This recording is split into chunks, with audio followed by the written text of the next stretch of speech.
Bismillah, Assalamualaikum warahmatullahi wabarakatuh.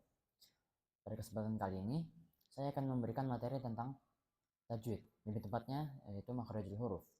Mulai dari pengertian tajwid, hukum-hukumnya, dan kelima jenis makhrajul huruf.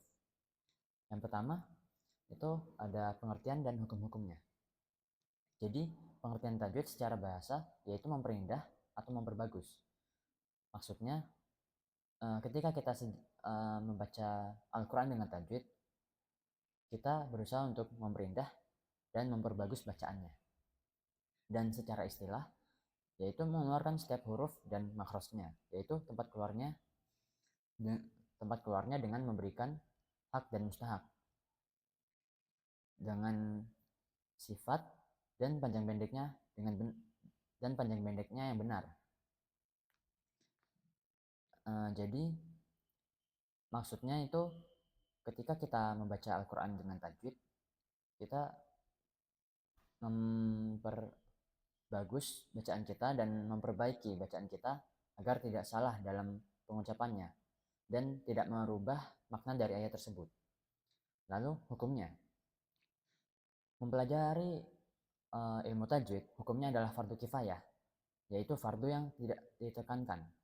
Jadi ketika ada seorang muslim atau muslimah yang mempelajarinya dan bisa mengajarkannya, maka gugurlah kewajiban itu bagi beberapa muslim lainnya. Sedangkan hukum membaca dengan tajwid adalah fardu ain, yaitu wajib yang ditekankan. Karena ketika kita membaca dengan asal-asalan, itu akan membuat makna dari ayat tersebut itu melenceng dan bisa jadi berubah.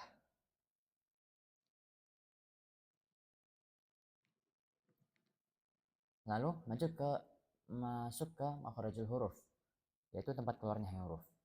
Ada lima bagian tempat keluarnya huruf. Yang pertama ada al-jauf, yaitu rongga mulut dan tenggorokan. Yang kedua ada al-halq, yang hanya satu itu tenggorokan. Al-lisan atau lidah, asyafatain bibir, al-khayshum itu rongga hidung. Yang pertama masuk ke al-jauf. Jadi di sini ada 3 huruf, yaitu alif, waw, dan ya, yang bersifat mat atau panjang. Jadi ketiga huruf ini bisa dibaca panjang ketika ada penghubungnya seperti qala, yaqulu, dan qila. Dan ketiga ini biasanya dibaca mati ketika seperti membaca qala, yaqulu, dan qila. Ketiga huruf ini itu keluar dari rongga mulut tanpa ada hambatan, mungkin dari lidah, dari bibir yang tertutup, atau dari tenggorokan. Lalu lanjut di al-halq. Di al-halq ini ada 6 huruf. Ada ghain sama kha, ain sama ha, dan hamzah, lalu ha. Tempat tenggorokan itu ada 3 bagian, yaitu pangkal, tengah, dan ujung tenggorokan. Kalau di pangkal itu ada di sini.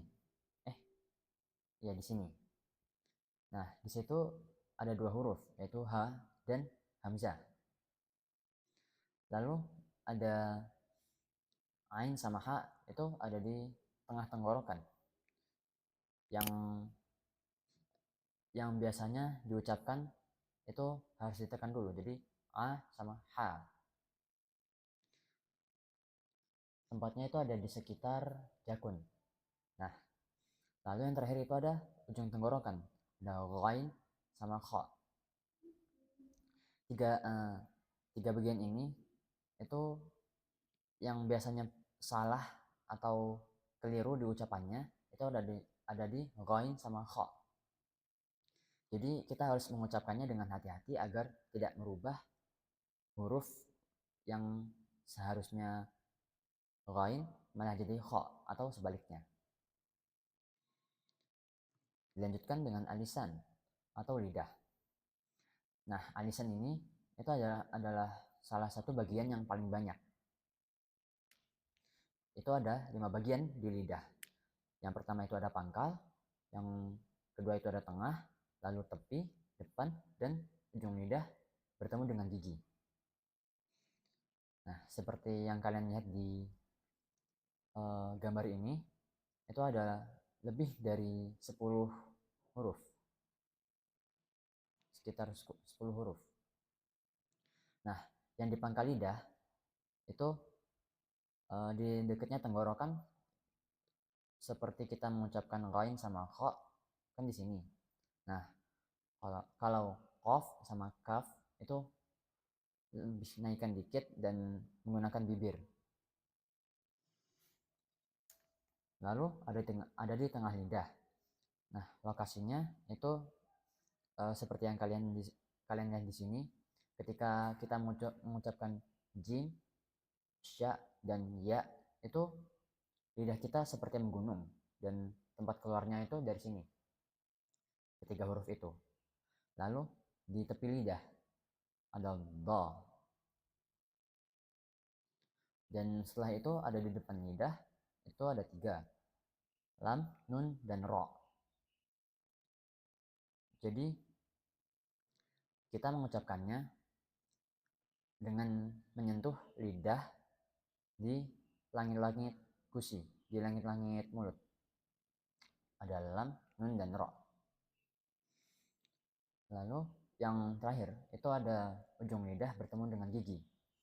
Yang pertama, ujung lidah bertemu dengan gigi seri atas. Itu ada ta, da, dan do, dan to. Lalu ada sa, da, dan do itu bertemu dengan ujung gigi. Ujung lidah bertemu dengan ujung gigi di sini. Nah, yang terakhir itu ada sa, za, dan fot. Jadi lidah kita bertemu dengan gigi seri bawah. Setelah itu lanjut ke asyafatain, 2 bibir. Nah, di sini itu terhitungnya paling sedikit, hanya ada 4. Dan yang pertama itu ada fa, ba, mim, dan waw. Untuk fa itu ketika gigi bawah bertemu dengan bibir atas. Nah, maksudnya gigi atas bertemu dengan bibir bawah. Seperti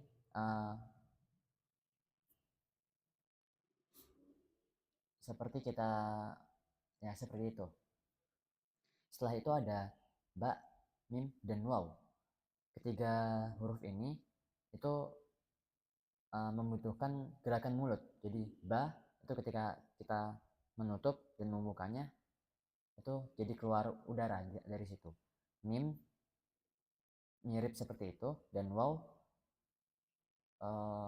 lebih nggak ditutup mulutnya tapi tetap keluar udara dari situ. Dan yang terakhir itu al-khaysum atau rongga hidung. Jadi di al-khaysum itu tempat keluarnya gunnah atau dengung. Ada nun dan mim. Jadi ketika kita mengucapkan nun dan mim, otomatis udara yang keluar itu dari hidung karena mulut kita tertutup. Dan biasanya itu gunnah atau dengung.